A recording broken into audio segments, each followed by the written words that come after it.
Hi everyone, my name is Elizabeth Janzen and I'm the flute professor at Texas A&M University-Kingsville. Thanks so much for joining me for this basic etude study guide for this fall's 2020 ATSSB selections. Today we're going to be looking at the Gariboldi excerpt. And these study guides are really just intended to be an introduction to some of the concepts that come up at the very beginning of your work on each etude. And these are developed from my own practicing on these etudes this summer. So we're going to take 5 minutes and we're going to look at 3 different challenges that we want to try and address early on in our practicing.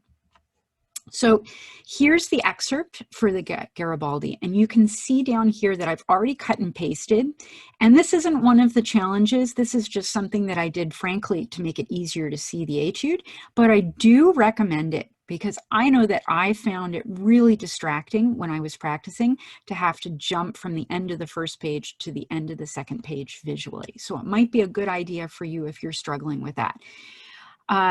But our first genuine challenge of the day is going to be our D5 fingering.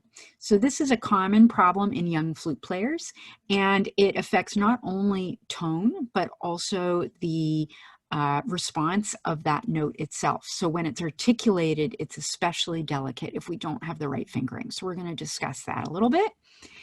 Our second challenge is a strong tone.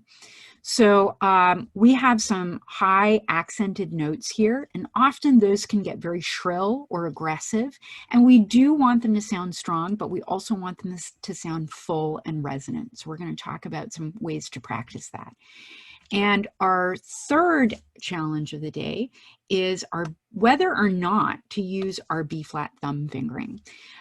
So we have some really, really fast passages here, which are frankly impractical with some longer fingerings, at least in my opinion. So we're going to talk about some of the pros and cons of choosing to use the B-flat fingering in this passage. So let's get started. Our first challenge is that D5 fingering. So this is a section taken from one of the faster passages where we're going back and forth between D and E. If at all possible, I really recommend that for these Ds, even though we're going very quickly between repeated notes, you lift your left index finger. So D5 will respond with that left index finger closed, but it gives a very veiled quality to the sound, which most professional flutists can hear. So if you're preparing this for a competition like Allstate, more often than not, I'm going to know if you're using the wrong fingering there because it's not quite fast enough to cover it. Also, as I pointed out earlier, if you have that D natural in a tongued spot, you risk cracking the note. It's much more prone to cracking if you have your left index finger down as opposed to using the correct finger. Now down here, this is perhaps fast enough where you could leave that left index finger down if you need to. In my performance, I actually lift it, but you have to have great dexterity in your left hand to be able to do that cleanly. It's definitely something to aspire to, though. So consider your choices there. There are many.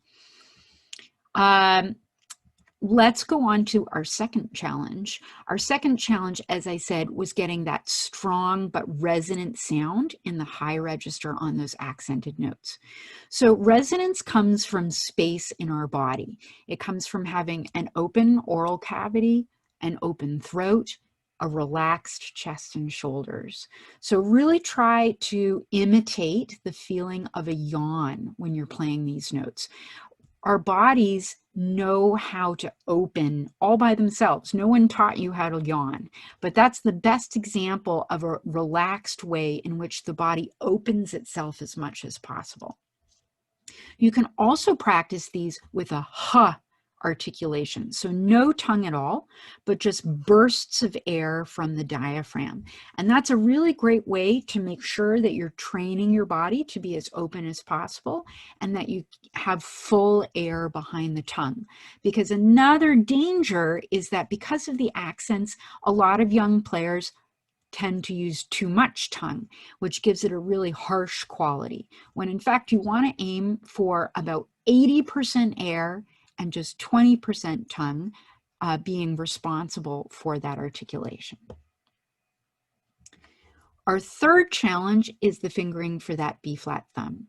So ordinarily, you could absolutely use a B-flat thumb for this arpeggio, or even the B-flat lever because there's A sharps. I often resort to the B-flat lever when there's A sharps. But the problem, if you'll forgive me, I'll go back to the full etude.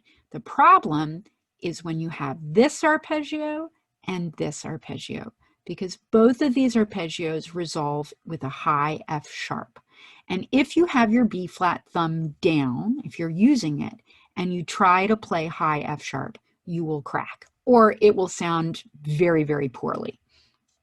It's fine for this F sharp. So when I play this etude, I do use my B flat thumb. I find in this passage it's a little easier than the B flat lever. I do use my B flat thumb. I put it on around here, and I leave it down all the way through these first two arpeggios, and I even leave it down into this third arpeggio. But on this note, this C sharp, I have to lift my thumb. That's the regular fingering for C sharp. And when I lift my thumb off on that C sharp, I then put it back down on the regular thumb key right here on the high F sharp. Now at that point, you could choose to leave it down and play the 1-and-1 fingering for A sharp. But if you're close to tempo, to the recommended tempo, I just find it much too fast to be able to use that fingering.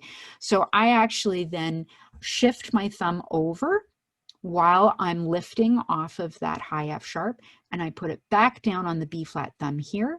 And then I repeat the same gesture. When I get to the C sharp and I lift my thumb off, I put it back down, but on my regular thumb key.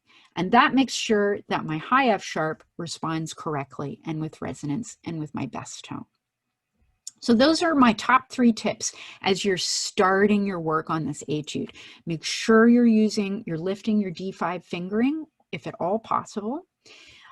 Make sure that you're playing with a resonant and strong sound, which comes from keeping your body relaxed and open. And really think about how you're going to navigate using your B-flat thumb fingering during these arpeggios, especially if you plan on going at the recommended tempo. If you found that really helpful and you're interested in more advanced suggestions, on September 12th, all of the TAMUK faculty are offering an online all-state clinic. You can register for it using this link right here. And if you'd like more information, or if you have some questions for me, you're welcome to reach out to me at my TAMUK email address, elizabeth.janzen@tamuk.edu. And if you follow me on Instagram, I'm also going to be posting some weekly practice tips through the fall.